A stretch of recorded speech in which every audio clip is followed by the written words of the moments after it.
At this time, it is my delight to welcome Rabbi Sarah Mack.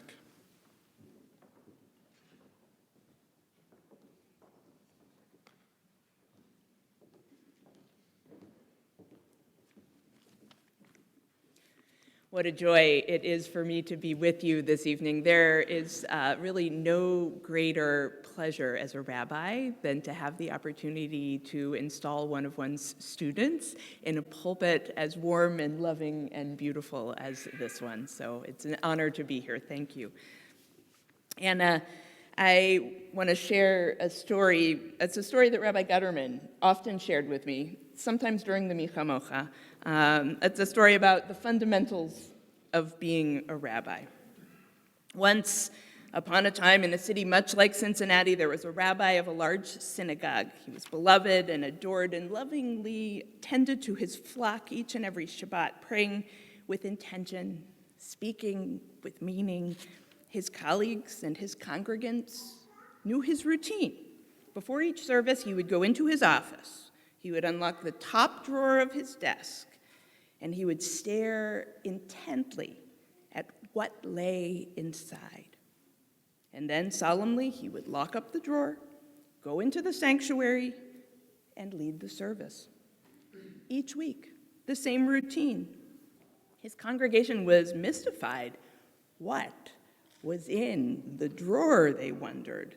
How did it guide him in the ways of spiritual leadership? One day, sadly, after years of sacred service, that rabbi died. And after the funeral, the entire congregation gathered in front of his office and demanded that the executive director pry open that desk drawer. And he did. And inside was a single sheet of paper. Written on it in the rabbi's handwriting were these words: "Remember, you read Hebrew from right to left."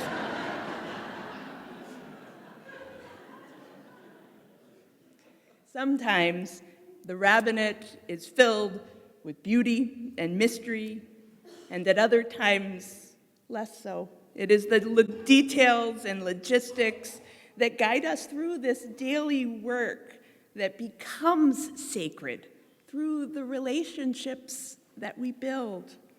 As rabbis, there are times when we will be at the top of the world and feel as though we are making life-changing differences in our work. And then there will be times when we barely make it through Shabbat, reminding ourselves that Hebrew is read right to left. The fundamentals of our service are based in this humility. We can only show up as our whole selves and give what we have. In this week's Torah portion, we read about our matriarch, Rebecca. Anna, she reminds me a lot of you, actually, because Rebecca is smart and intuitive. She is sensitive and she feels deeply. Remember, Rebecca is the one who offers to water the camels after a long journey. That is a lot of water. The other thing that is remarkable about Rebecca, she doesn't hesitate to make her feelings known. She's honest and transparent and sometimes a little impatient to make change in the world. The amazing thing is that Rebecca shapes the future of the Jewish people with her vision and her insight, as do you, Anna, as we celebrate you today. Really, you give us all hope as the present and the future of Jewish life. Rebecca is also the archetype, the architect of an essential Jewish skill, the ability to kvetch. It's a skill with which rabbis are quite familiar. Kvetch might be a Yiddish word, but I think it originates right here in this Torah portion, where Rebecca is pregnant with twins, and not only with twins who come to personify sibling rivalry. Rebecca cries aloud as they struggle within her and says, "Lama za'anochi?" Why me, or why this for me? It is a deeply wrenching cry of discomfort, and also one of emotional and philosophical anguish. We can almost hear Rebecca sigh and say, "Oy vey," as she envisions the future fighting of her sons. If they're causing her this much pain while they're in the womb, how much more so when they come into the world? In fact, when we look at her circumstances, Rebecca seems very entitled to verbalize this discontent. Rebecca's exclamation of Lama ze anochi is a courageous query for our own tumultuous times. The uncertainty and challenge of our historical moment inspires a Lama ze anochi exclamation of our own. As rabbis, we watch the struggle within the Jewish people in this moment and also feel that same pain of rancor and division. Perhaps it's that fundamental humanity that makes our ancient rabbis empathize with Rebecca's lament. They give her credit for not just exclaiming "Oi," but for probing the why behind it, and then very courageously and strongly going forth to do something about it. That exclamation, while it starts out as a kvetch, does not have to be viewed as fundamentally negative. It is a query of uncertainty and skepticism. And while uncertainty does suggest some measure of doubt, it can also point us to a sense of wonder and amazement.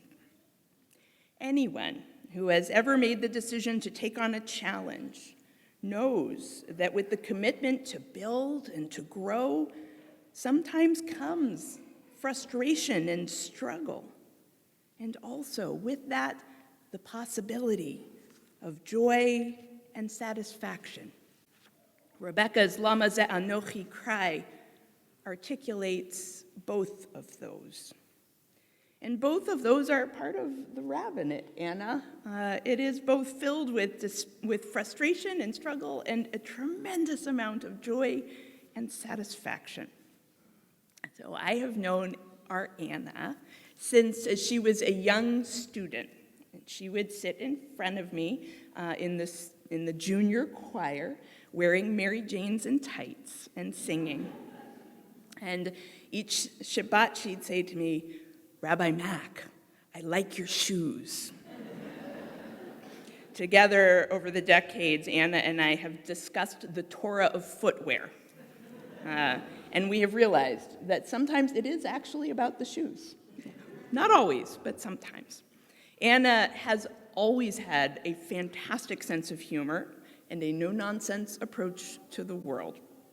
I remember her earnestly proclaiming as a child, she said, "My parents' first names are the name of their very own synagogue." Now, if you have met them, you will know that that synagogue would be called Beth David.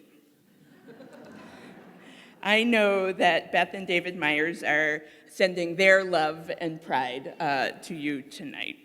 Anna, know that your Temple Beth-El family is also beaming so much love and pride all the way from Rhode Island. And it's really been my joy to watch Anna's growth from her time in junior choir through her time at Northeastern Hillel and into rabbinic school. She has found a true partner in Rand, and it is a joy to watch their family grow. Gathered here with you all this evening in this beautiful sanctuary, it is possible to really feel the meaning of the name of this week's Torah portion, Tol'dot. It means generations. As we gather, and an installation is such a beautiful moment in the life of a congregation, we feel all of those generations. We reflect on Rabbi Kamras's leadership even as we look forward to the future of the Jewish world. It is a beautiful thing to witness and to celebrate together. In your hands, Anna, the Torah becomes new again. Wise Temple is so blessed to have you here to inspire them across the generations. We know the rabbinate is not all glory. There will always be moments that humble us and make us feel like shouting, like Rebecca, Lama ze anochi. And there are days when it will feel like we just have to go to that drawer and remind ourselves that Hebrew is read right to left. Those are the times, Anna, when we dig deep. We remember why we began this journey in the first place. We look to where we started and gather the dear ones around us. My prayer for you is that on the days of rabbinic highs and on the days of rabbinic lows alike, you find the strength to continue to serve the Jewish people with love and compassion, intellect and the enthusiasm for Judaism and learning that is your hallmark. Surrounded as you are now by a wonderful team and by all of those who love and support you.